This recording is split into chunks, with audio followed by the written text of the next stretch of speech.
میں کہ خدا کے سامنے جوابدہی سے ڈرتا ہوں۔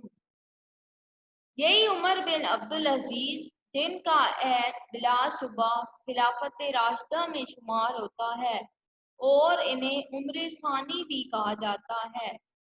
اگر ہر فرد اپنی ذمہ داری کو محسوس کرے اور اسے صحیح طور پر سر انجام دے تو معاشرہ صحیح بنیادوں پر استوار ہو سکتا ہے اور امن و سلامتی کا گہوارہ بن سکتا ہے۔ حدیث نمبر 20 لکھیں، خیرکم الناس من ینفع الناس۔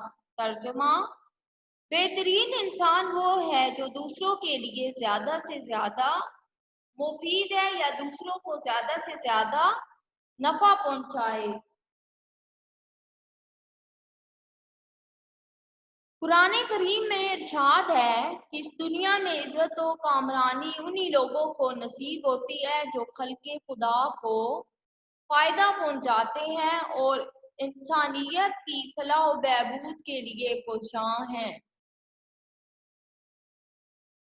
اس حدیث میں اسی بات کی وضاحت کی گئی ہے کہ تعلیم کے ذریعے بھی لوگوں کو نفع پہنچائیں۔ ماحول کو صاف ستھرا رکھنا بھی انسانی بہبود کے لیے ضروری ہے۔ پڑوسیوں کا خیال رکھنا، انہیں تکلیف سے بچانا، انہیں فائدہ پہنچانا، درخت لگانا۔ درخت کیا ہے؟ بارش کا سبب بنتے ہیں اور ہوا کو صاف کرتے ہیں۔ شریعت میں دو طرح کے حقوق ہیں، ایک حقوق اللہ یعنی اللہ تعالیٰ کے حقوق اور دوسرا حقوق العباد یعنی بندوں کے حقوق۔ حقوق اللہ کی بھی بڑی اہمیت ہے، لیکن اگر اللہ تعالیٰ چاہے تو وہ اپنے حقوق معاف کر سکتا ہے، لیکن بندوں کے حقوق اس وقت تک معاف نہیں کرے گا جب تک بندے خود ان حقوق کو معاف نہ کر دیں۔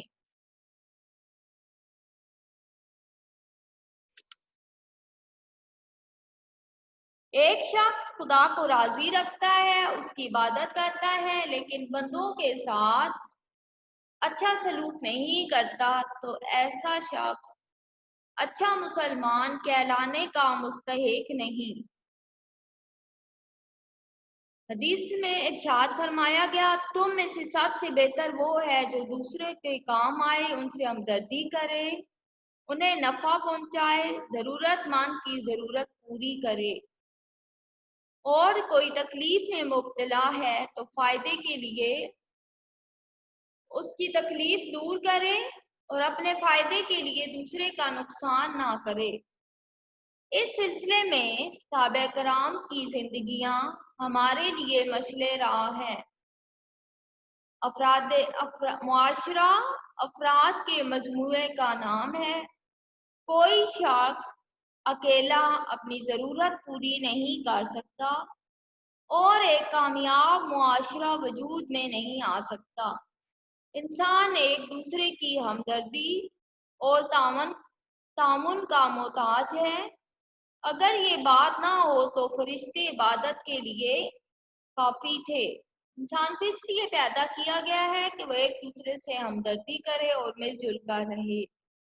نبی پاک صلی اللہ علیہ وآلہ وسلم کا یہ طریقہ تھا کہ ضرورت مند لوگوں کے کام کرتے تھے، اپنے تو اپنے، غیروں کے بھی کام آتے تھے۔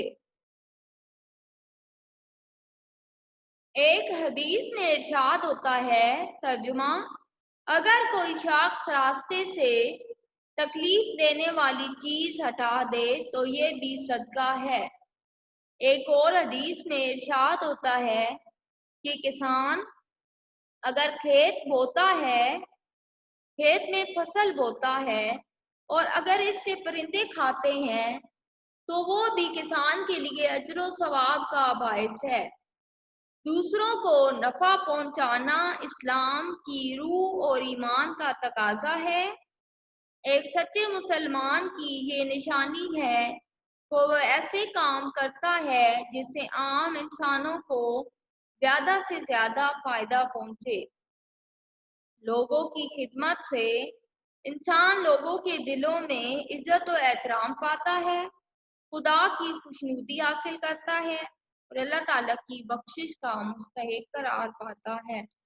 یہاں تک بچوں ہماری حدیث نمبر 1920 مکمل ہوئی۔ اس کو آپ نے اپنی نوٹ بک پہ لکھنا بھی ہے اور یاد بھی کرنا ہے۔ اپنا خیال رکھیے گا۔ اللہ حافظ۔